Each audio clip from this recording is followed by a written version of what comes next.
আসসালামু আলাইকুম। আসলে কুরবানির ঈদ আসলে আমাদের ছেলেবেলার ছোটবেলার কথা মনে পড়ে। যখন আমরা ছোট ছিলাম, আসলে কুরবানির কোনো পশু কিনা হলে সেই কুরবানির পশু আমরা হয়তো একদিন 2 দিন বা 3 দিন আসলে যত্ন করার জন্য সময় পেতাম।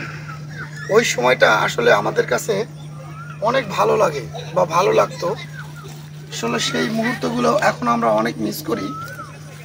এখন আমি আপনাদের মাঝে জাস্ট ওই ছোটবেলার স্মৃতিটা স্মৃতি বিজড়িত যে স্মৃতিটা রয়েছে সেই বিষয়টা নিয়ে আমি আপনাদের সাথে কথা বললাম। আসলে যখন আমরা গবাদি পশু কুরবানি করি তখন কিন্তু আমাদের অনেক আশা থাকে আল্লাহ রাব্বুল আলামিনের কাছে আমরা একটা পশু আল্লাহর রাস্তায় কুরবানি দিব বা আকিকা করব। সেক্ষেত্রে এটা কিন্তু আসলে আল্লাহ রাব্বুল আলামিনের সন্তুষ্টর জন্য।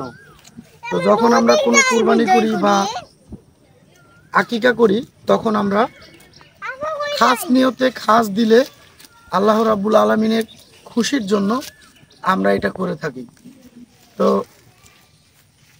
আজকে আমি আপনাদের মাঝে আসলাম জাস্ট এই বিষয়টা নিয়ে একটু একটা ভিডিও বানাই। অনেকে হয়তো মনে করবে যে অনেকের কুরবানির পশু নিয়ে আকিকার পশু নিয়ে ভিডিও করে।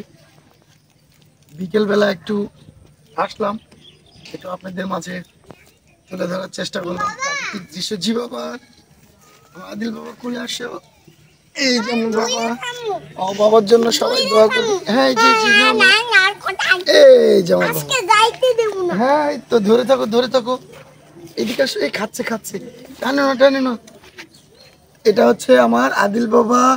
আমার আদিল বাবার জন্য সবাই দোয়া করবেন। দাও তো একটু হাই দিয়ে দাও, হাই দিয়ে দাও, হাই দিয়ে দাও। বলো হ্যাঁ, বলো বলো, সবাই দোয়া করবেন বলো। এই যে আমার আব্বু। ঘাস আছে ঘাস আছে। এই যে আমার আব্বা এখন হাসি ধরো ধরো। হ্যাঁ ধরে থাকো, ধরে থাকবে কিন্তু। হ্যাঁ সুন্দর করে ধরে থাকবে। অনেক শক্ত। ধরো ধরো ধরো।